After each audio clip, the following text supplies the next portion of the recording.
3 killed, 1 injured as gunmen attack farmers in Plateau. 80 militants surrender arms to Nigeria Army in Cross River. Bodija residents demand better compensation for explosion victims. And on the foreign scene, 81-year-old Museveni wins 7th term as Uganda president. Hello, good evening and welcome to News Update on Trust TV. I am Fatima Ahmed Musa. At least 3 farmers have been killed and 1-year-old child injured in an attack near Indig village, Berkin-Ladi local government area of Plateau State. Wang Tengwang, spokesperson for the Biram Youth Mulder Association, confirmed that the victims, 1 man, 2 women, were ambushed while returning home to Fan district. The association alleged that Fulani militants from Jong area carried out the attack, citing previous incidents in nearby Rabuk village, though no casualties occurred. The Plateau State chapter of the Miyetti Allah Cattle Breeder Association has denied any involvement, calling the allegations baseless and unfounded.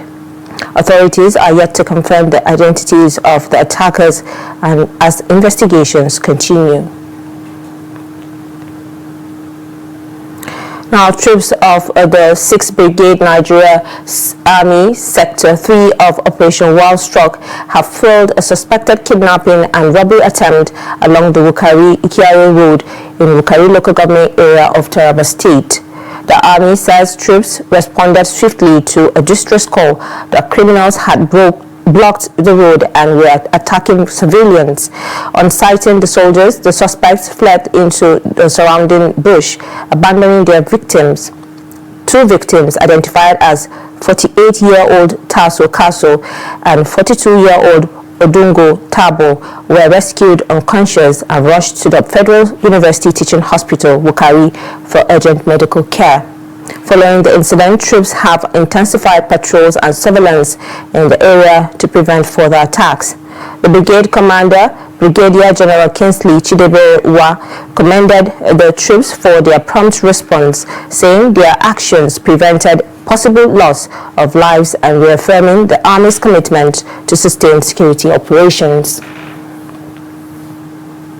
Now, in a bid to enhance safety and security in schools, the Kebbi state government has organized a sensitization workshop on the Save a School initiative for principals of secondary schools and colleges across the state ahead of the resumption of academic activities. The workshop became imperative following the abduction of students from Comprehensive Girls Secondary School, MAGA, in November last year. The students have since been safely reunited with their families. The report.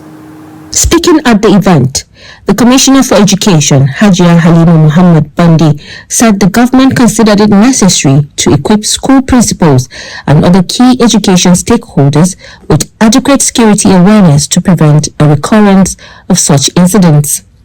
She urged principals to strengthen collaboration with security agencies by maintaining regular communication, seeking professional guidance on school safety, and adopting proactive measures to effectively respond to security threats and emergencies. We are in all the zones in the state. We have 6 educational zones.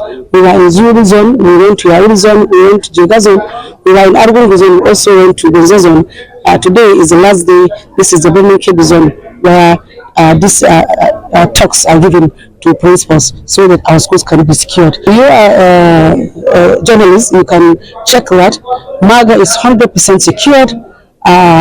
All the security personnel and facilities needed to make the school secured is deployed to the school. In her remarks, the principal of Salamatu Hussaini Girls Secondary School, Birnin Kebbi, Aisha Adamu, described the sensitization workshop as timely and crucial.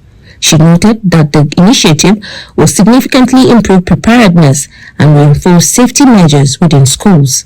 We are very grateful for this sensitization today with the Ministry of Basic and Secondary Education, Birnin Kebbi. Also, we are waiting for this sensitization since. Also, we have learned a lot and we have learned a truth of the security of our schools.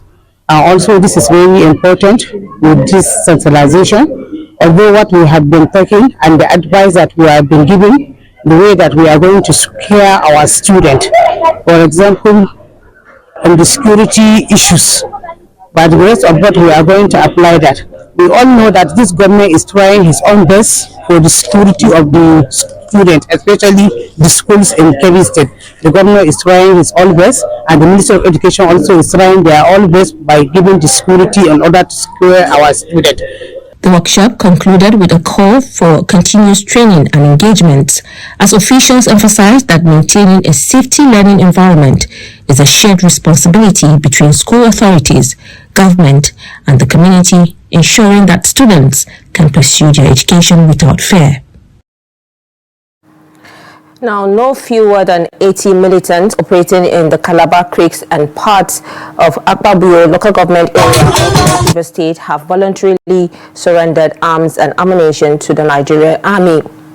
The surrender took place on Friday at the Atimbo Rear area of Operation Okwok in Akpabio, under the supervision of a 13th Brigade of the Nigerian Army. The Repentant fighters came from two camps led by Tangod Ebikonte, also known as Ayebunora, and John Isaac, popularly called Apapolo. The militant handed over assorted weapons and logistics, including AK-47 rifles, pump-action guns, explosives, ammunition, speedboats, and other military equipment. Commander of the 13th Brigade, Brigadier General P.O. Ali McKenna, described the development as a major confidence-building milestone, saying it reflects the impact of sustained military operations and collaboration with the state government and security agencies. He assured that the Army will continue to support peace-building and reintegration efforts to ensure lasting stability in Cross River State.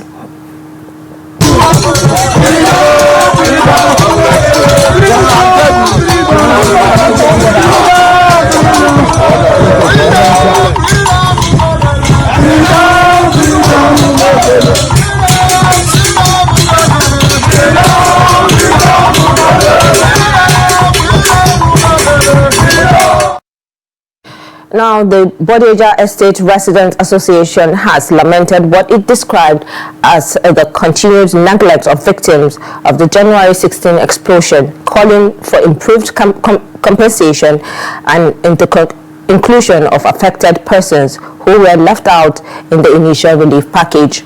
The chairman of the association, Muiwa Bangboshi, made the call during the second-year remembrance service held in Bodija. The report. 2 years after the January 16, 2024 explosion on Adewola Street, Bodija, the scars of the tragedy which claimed the lives of 5 residents and left several homes destroyed remain visible. At the All Souls Church, Bodija, residents, survivors, and stakeholders gathered to remember the victims and reflect on the painful event.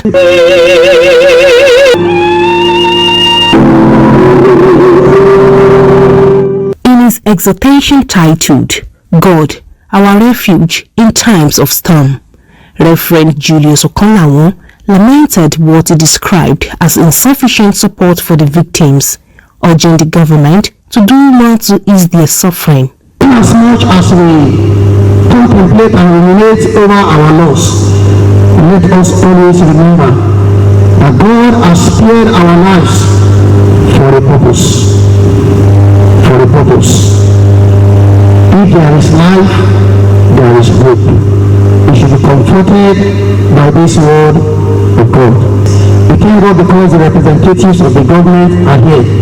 We are pleading with the government of our dear state, ably represented by the Chairman Housing Corporation here today, that please ensure that justice is done to those who are involved in pillage of explosives which led to the loss of lives and properties. The second-year remembrance also provided survivors the opportunity to recount their experiences. While some experienced gratitude for the assistance received, others reportedly being helpless and called for greater government inclusion. We went very low we found the Bible struggles and everybody had left, but I was waiting for my daughter to come. And I sat where those students sat. Suddenly I just told the little girl, let's go and sit outside. Within 5 minutes that we left from that place, we had the sound that was so unbearable, and we were shouting, Jesus, Jesus, Jesus. Chairman of the Bodija Estate Residents Association, Muyiwa Bangboshe, reiterated the demand for justice and adequate support for victims who, according to him, were just changed. He also called for proper accountability regarding the cause of the explosion. Saying that the government will be alive to its responsibilities to do more. Do you understand? In terms of everything. We have had stories of 50 billion, 30 billion, and all that. And I thought many people are wondering, what are we doing about it? You know, by now, we should really be fighting, you know, but we are working with God's word and everything. We give thanks. As victims continue to grieve the loss of loved ones and lament the destruction of their properties, many here can only hope that the government will provide greater comfort and relief, while assuring that those responsible for this tragic incident are brought to justice. Now, properties worth millions of nairas